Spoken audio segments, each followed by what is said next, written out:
नमस्कार दोस्तों, अगर हम अपने धर्म ग्रंथों की माने और संत महात्माओं की बात माने तो ये समझ में आता है कि इस संसार में कोई भी व्यक्ति ऐसा नहीं है जिसने पूरा जीवन दुख ही दुख देखे हों या पूरा जीवन सुख ही सुख देखे हों। हर व्यक्ति के जीवन में सुख और दुख धूप और छाया की तरह आते जाते रहते हैं। जब जब दिन बदलता है, ग्रहों की स्थिति बदलती है, तो हमारे जीवन में सुख और दुख अपना स्थान बदलते रहते हैं। तो कभी धूप होती है, कभी छाया होती है।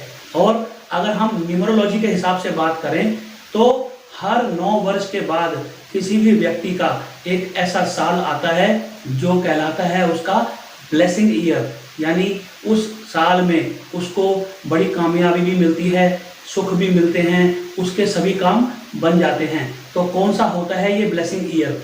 देखिए, इसका संबंध हमारे मूलांक से है, यानी जिसे हम ड्राइवर नंबर कहते हैं। और वो क्या होता है?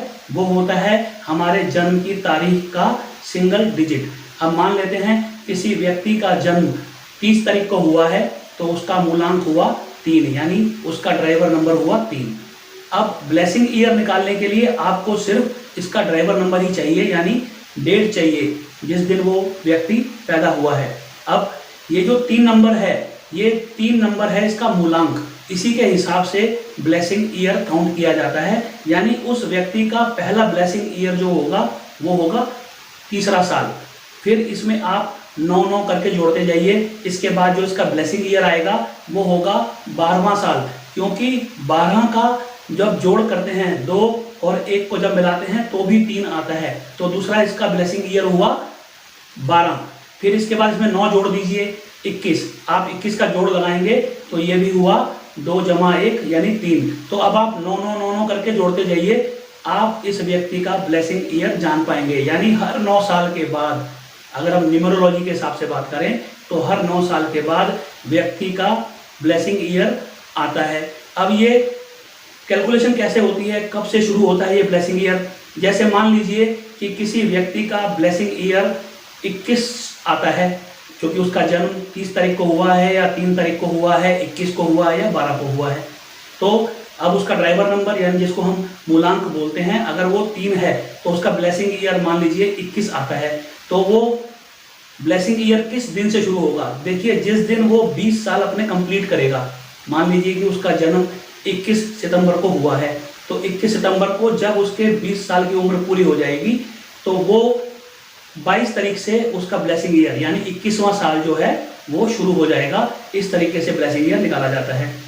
इसके अलावा कुछ लोग पूछते हैं धन से संबंधित साल कौन सा होता है जिसमें हम लोग फाइनेंशियल गेन्स कर सकते हैं, यानी कि धन संबंधी गेन्स कर सकते हैं, वो साल कौन सा होता है? देखिए, विशेष रूप से इस साल को निकालने के लिए आपको एक व्यक्ति की पूरी जन्म तिथि चाहिए होती है। अब हम मान लेते हैं कि एक व्यक्ति की जन्म तिथि है 21 सितंबर 1976। तो इसके लिए अब हम जो साल निकालेंगे, कैसे निकालेंगे? हम इसको पूरा जोड़ लेंगे। 2 + 1 3 + 9 12, इस तरीके से। फिर 1 13, फिर 9 जोड़ेंगे 22, उसके बाद में 7 जोड़ेंगे 29 और आखिरी में जोड़ेंगे 6 यानी 35। इस व्यक्ति का टोटल हुआ 35। अब कैसे निकालेंगे? फाइनेंशियल गेन का कौन सा ईयर है?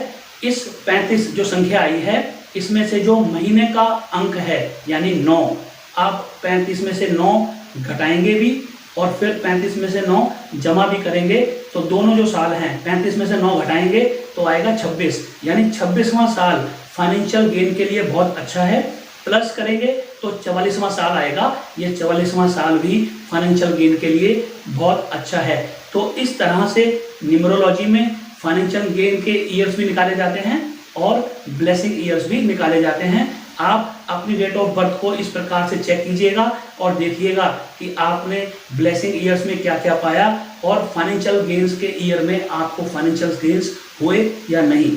तो आज के लिए इस वीडियो में इतना ही। फिर नेक्स्ट वीडियो में आपसे नए सब्जेक्ट के साथ मुलाकात होगी। तब तक के लिए नमस्कार।